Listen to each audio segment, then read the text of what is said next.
Hello everyone and welcome back. And in this video we're going to talk about the basics of multi-sig. If you've been setting up your wallets, learning about Bitcoin and Bitcoin custody, you may have come across the topic of multi-sig. And when I was getting started and understanding how I should custody my Bitcoin, multi-sig was always something that confused me, and I wasn't sure what it was or whether I should be using it. So in this video I hope we can cover these topics and make it clear for you. So let's get started.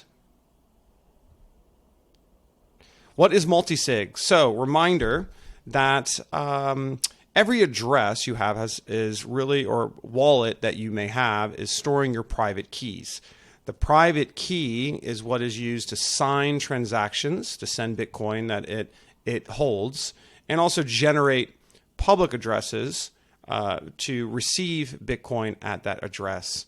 Multi-sig is, think of it as a bank vault of custody. So instead of having one private key that controls and signs transactions, you require multiple private keys to control. And why would you want to do something like this? Well, it adds an additional layer of security from, say, the wrench attack. And the wrench attack is known as, if someone understood that you may have a lot of Bitcoin in your apartment, they could come and threaten you to hit you over the head with a wrench and hand over your private key. Well, if you have your private keys in different locations and you cannot send that transaction, it would deter anyone from threatening you to hand over your keys and send your wallet. So this could add additional layer of security in a variety of reasons. And how does it work? Well, in typical scenario, you may have 3 different private keys in this scenario 3, and you would require 2 of those keys in order to release funds held by the multi-signature wallet. So in this scenario, let's say key 2 holder wants to send 1 Bitcoin. Well, what it will do is propose a transaction to a smart contract on that multi-sig wallet. And that multi-sig wallet will then ask, okay, I need additional private keys to sign this transaction.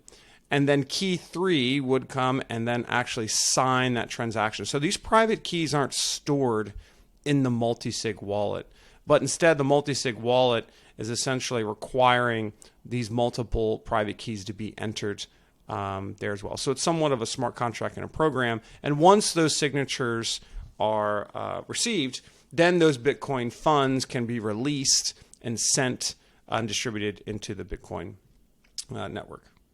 There's different types. You may have heard of M of N. This just means how many of the key holders would need to sign the transaction in order to release those funds. So very commonly you may see 2 of 3, but there are 3 of 3. There's 3 of 5. 3 people would need to sign the transaction to release funds, and I've seen up to 15, maybe 8 of 15. So this depends on your particular use case, whether it's personal or you're at a company or an organization with a board or an executive team that would need to release corporate funds to someone. So what are the different kinds? I'm going the wrong way. What are the different kinds of wallets here? So there's 2 different kinds. There's a DIY, and you can do this in open source Bitcoin wallet. So multi-sig is native to Bitcoin. You don't need to use anything on different chains. And very commonly, you can use the Electrum Bitcoin wallet, which has multi-sig options. Sparrow wallet, which is a go-to open source sort of OG wallet, also supports multi-sig. So you can set these up yourself in a DIY. It is a technically advanced custody option, so use caution when doing this. There's a lot of tutorials out there on how to set this up, so do your research. And then there's also collaborative custody options. So if you needed help with this, there's a lot of options out there. Actually, I'm going to go back.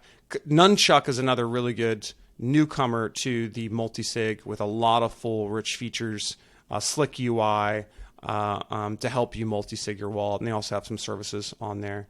But there's also collaborative custody as well. If you didn't want to set this up yourself and you needed to work with a partner to help secure your keys, well, there's companies like Unchained to help do this for you. And it might look like something like this. So instead of you holding your own keys, or your friends holding your keys, your family holding your keys, Unchained might hold one of the keys as a minority key holder. So they wouldn't own your funds and they wouldn't be able to send it, but they could sign and transact fees while you and someone else could own the other keys. And the benefit of this is, they'll really help you set up and reduce the number of things you need to track for yourself. There'll be a resource to help you through wallet maintenance. There's a lot that may go through it.